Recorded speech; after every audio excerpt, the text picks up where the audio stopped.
Welcome to exhibition. And hello, Dave Teer. Oh, hello, Richard. It's great to be here. How are Very you? good to see you as well. And your exhibition is Finite Monuments, Infinite Amnesia at Defiance Gallery in Sydney.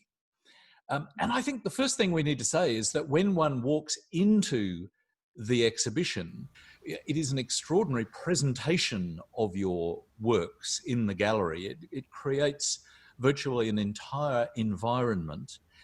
How do you think that presentation gives the viewer important access to the works? Well, the idea was to lay it out like an installation, and I set the wall from a clockwise direction. The paintings, they were the whole paintings are a suite of starting at midday one day to dawn the next morning, and it's the life of the bushfire as I imagined it, because it's basically the show is themed around the fires and what I felt at the time. I wanted the feeling to be of walking into the bush and then seeing these monuments in a grove and then looking around. So I set the paintings at all different levels. Campbell and Lauren gave me free rein with Ben, fortunately, to create an installation of this, because they're quite small works. So I've got some low and some quite high out of eye line almost. But, when you walk into the bush, you're not really sort of, your eyes not settled on the horizon. You're sort of looking down and looking up and looking through, looking to the sky. So, I wanted to create that sort of feel of being immersed. I sort of want you to be confronted by it in a way. And then some people walked up and said they were overjoyed by it, because of the colour or the vibrancy of the works. But I suppose like anything, it's what we bring to it as well, right, as the viewer. So, yeah. Let's go perhaps first of all to the sculptures. You described it as like walking into a grove, and indeed the way they're placed. It might be a grove or a forest that we're walking into and through.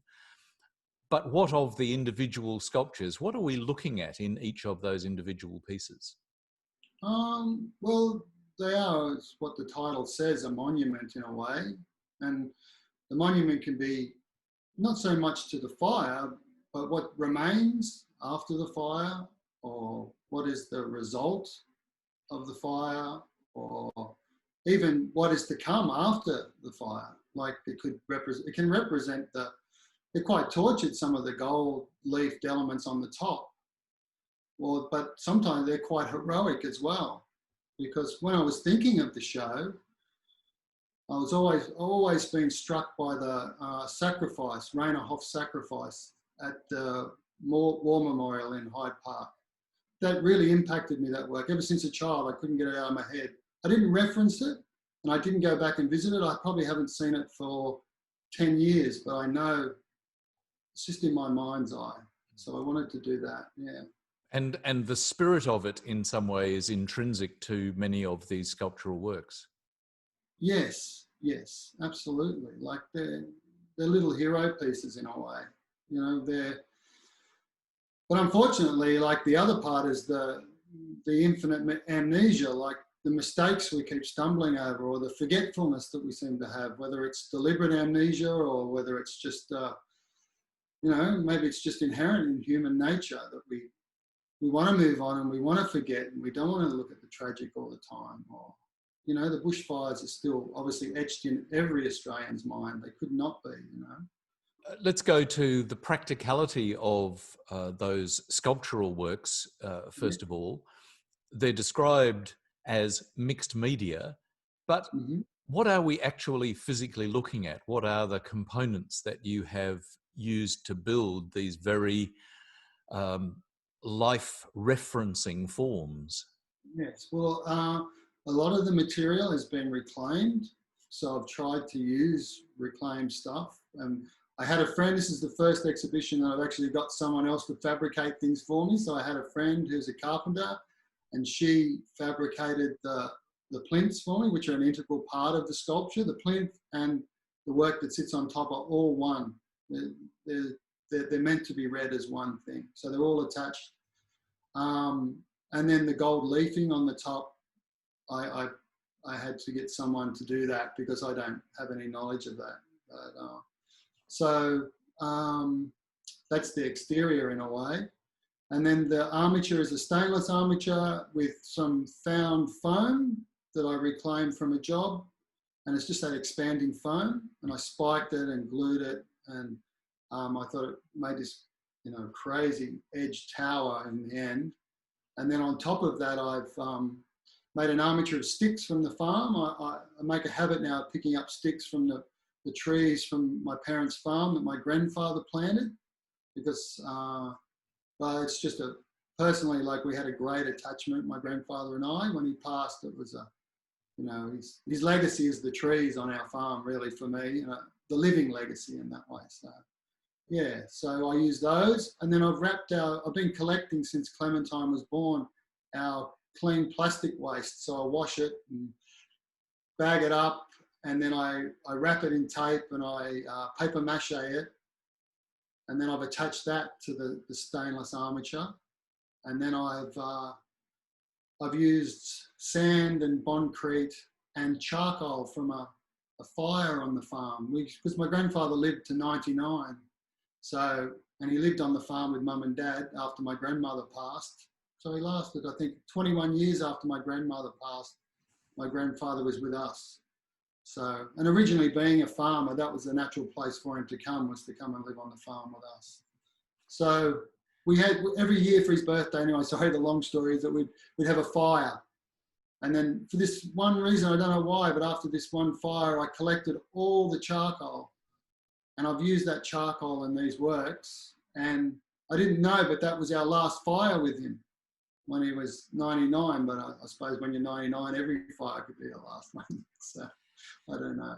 So there is, quite apart from your obvious creative input into these works, there is literally and physically, in terms of the materials, a lot of you, a lot of your personal history, from Clementine, your daughter, to the charcoal from the fire with your grandfather, references to all these really important parts of your life in these works.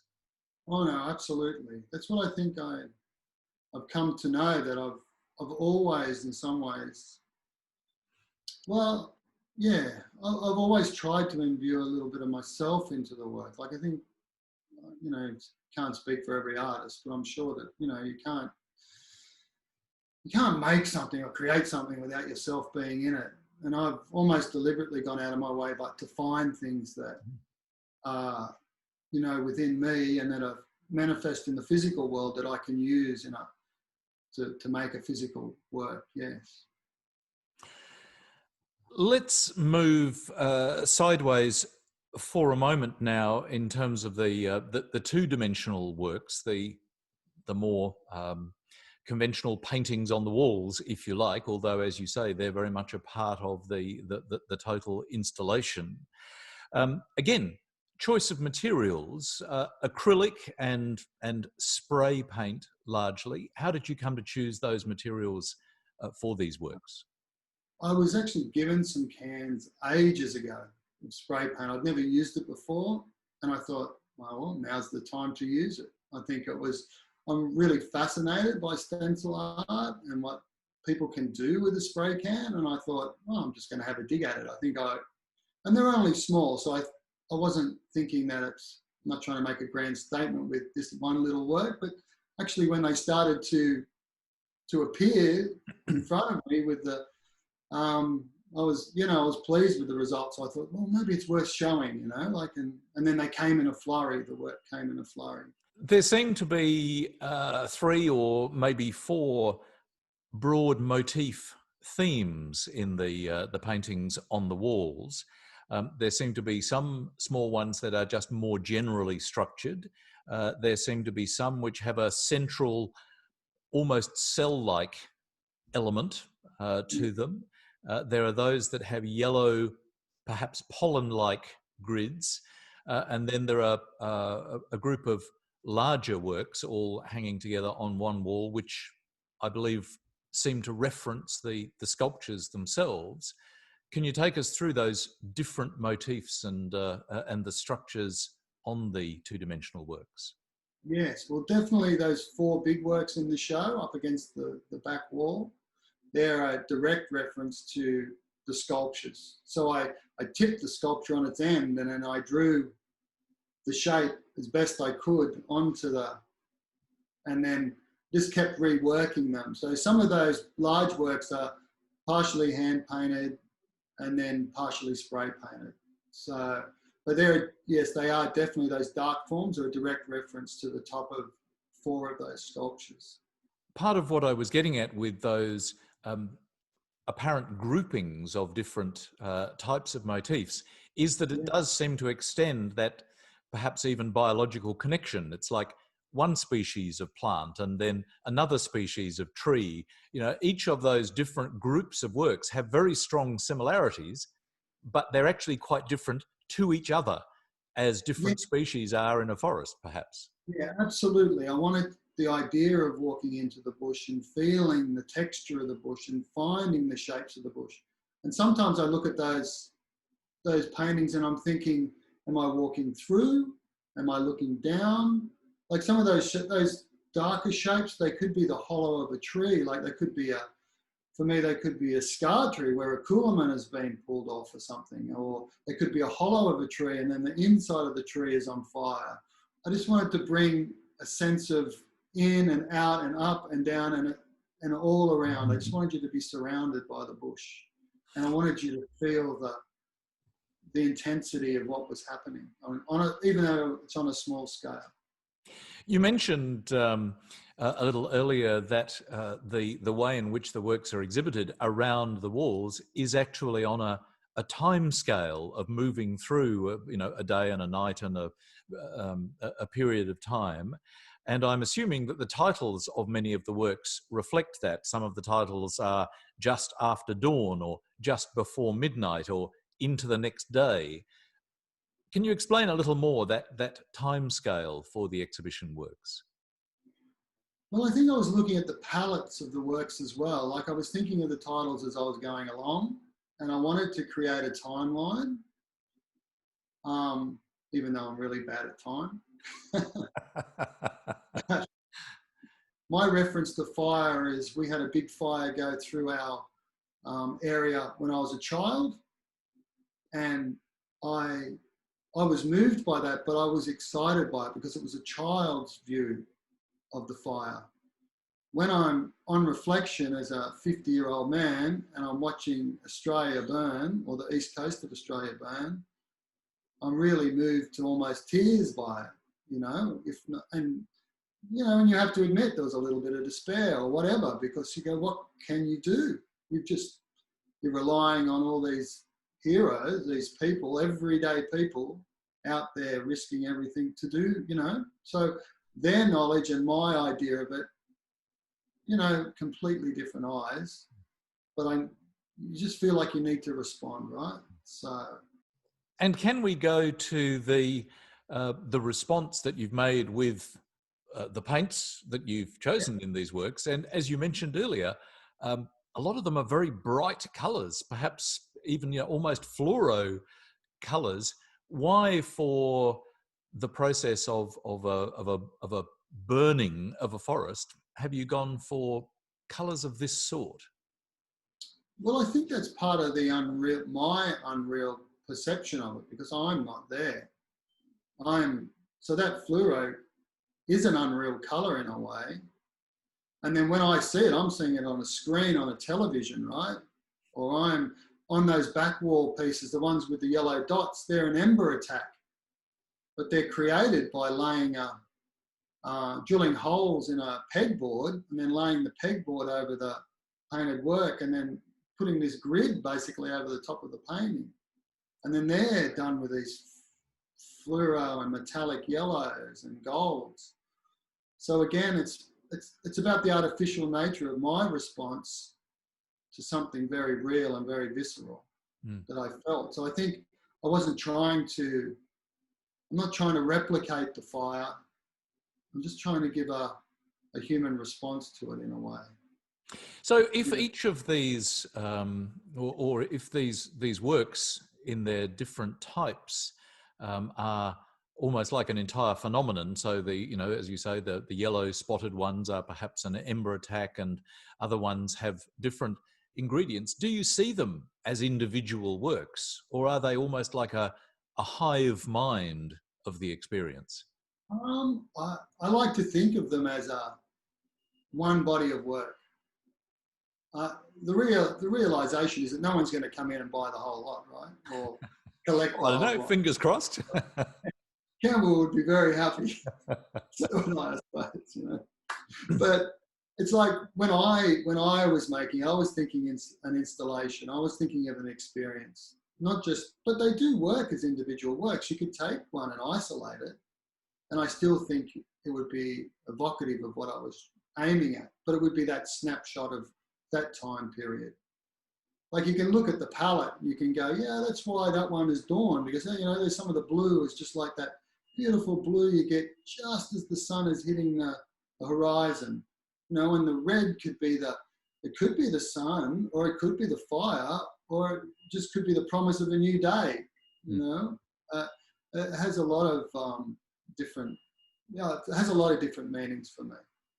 To your broader practice, but as represented by this exhibition, how do you approach the challenge of creating and presenting both two-dimensional and three-dimensional works? And I suppose, bluntly, how do you manage to be both a painter and a sculptor? Um, that's a good question. I think I just throw myself into it. I think I just go, I'm going to try it. I'm going to do it. Like I majored in painting when I was studying at West Wollongong, and I had an affinity. I got into sculpture because my background is as a boilermaker. So the guys in the sculpture department down there, and I should say the girls as well, were steel sculptors primarily. So it was easy for me to fall into that genre of work, so to speak, because I understood how to manipulate metal and what it could do, its strengths, its weaknesses. So that's how I fell into sculpture. And then I thought, I'm going to challenge myself and do painting, because I wasn't as good a painter as I thought I could possibly be as a sculptor. But why just follow through with something and just stay majoring in sculpture when I could just go into the painting realm and challenge myself? So for you, are there different approaches to resolving paintings compared with sculptures? Yeah, I would say so. I think especially when you're looking at creating things on a two-dimensional plane, right? And you want to, as I was trying to explain about moving in and out of the picture plane and pushing things forward and back, like you're physically doing that with a sculpture. Sometimes you've just got to restrain yourself without not trying to be, too many protuberances. You don't want to be taking too many eyes out. So, I think but I do make them at the same time, Richard. I do make the paintings on the go, the sculptures on the go. And then I find that I don't lose interest, but focusing sometimes on one thing just gets a little bit humdrum to me. So I have to go over here. I'm sort of from one flower to the other flower, you know what I mean? I'm a directionless bee sometimes, maybe. Before we go, we should comment on what we can see behind you and perhaps where you are at the moment. We can see there's a large photograph of an elephant skull. Yes. Well, I have to, just because of the nature of where I am at the moment, I'm at work at the Australian Museum. So I've had to do this in my lunch break so we can, we're ready to open again, or we're in the process of opening. I think we open to the public on the 28th of November. So it's all go. It's like all hands to the pump. Well, it's great to hear. And for people who may be viewing not in New South Wales, we should mention, of course, the Australian Museum is in Sydney. Oh, yes. A very fine institution, and a lot of work's being done at the moment with from what you say to give Oh, people it's some amazing. new Like, experiences. yeah, the new build is amazing. New galleries, new access areas. It's amazing. Yeah, what's been done over the last 12 months. So, Well, Dave, it's also amazing to have been able to get the insights that you've provided into your exhibition and the works in it and the presentation of it. So, Dave Teer, thanks very much for sharing that exhibition with us. oh, thank you, Richard. It's always amazing to see you. So thank you. Thanks very much.